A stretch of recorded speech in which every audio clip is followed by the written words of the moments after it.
Hello hi नमस्कार, मी प्रियंका भावसार तुमचं माझ्या व्लॉगमध्ये पुन्हा एकदा स्वागत आहे। आज आमच्याकडे मच्छीचा बेत आहे। बऱ्याच जणांना फिश ही खूप आवडत असते, पण ती साफ कशी करायची ते माहित नसते। सो आज मी तुम्हाला ह्या व्हिडिओत फिश कशी साफ करायची ते दाखवणार आहे। एकदम सोप्यात सोपी फिश साफ करण्याची पद्धत तुम्हाला ह्या व्हिडिओत बघायला मिळेल। सो व्हिडिओ शेवटपर्यंत नक्की बघा। आज आमच्याकडे आहे ही छोटी सुरमई, हे आहेत ओले बोंबील आणि त्यानंतर आहेत प्रॉन्स। याला साफ कसं करायचं ते तुम्हाला मी आज दाखवणार आहे। चला तर मग इकडे तेजसने हा फिशला असे कट्स करून घेतले आहेत, जेणेकरून आपण जो फिशला मसाला लावतो ना तो पूर्ण असा आतमध्ये जातो आणि फिशला एकदम छान अशी चव येत असते। एक कट करून दाखवतो।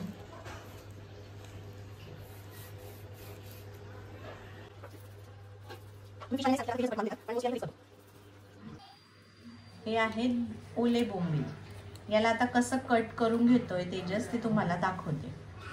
हे ओले बोंबीला वरती असे फिन्स असतात, ते थोडेसे कट करून घ्यायचे असतात। त्यानंतर मध्ये एक असा धाग्यासारखा एक काटा असतो, तो काढून घ्यायचा असतो।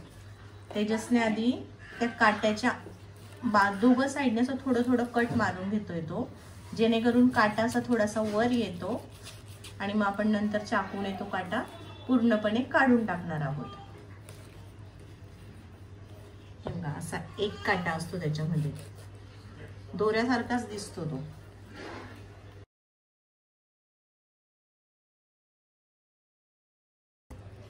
आणि ते साफ केल्यानंतर मग अशा प्रकारे होतो।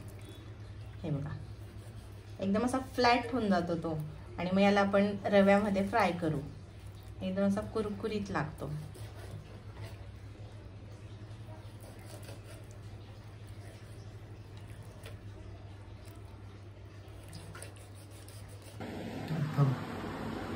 हे झाले ओली बोंबीलचं कट करून। आता मी तुम्हाला प्रॉन्स कसे साफ करायचे ते दाखवते।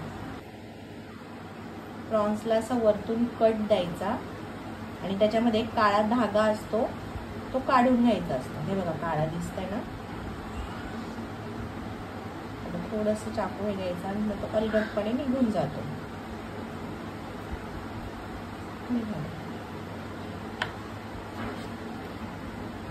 सेम दुसऱ्या साईडने पण कट देऊन घ्यायचा आणि तो जो काळा दोऱ्यासारखं असतं ते काढून घ्यायचं।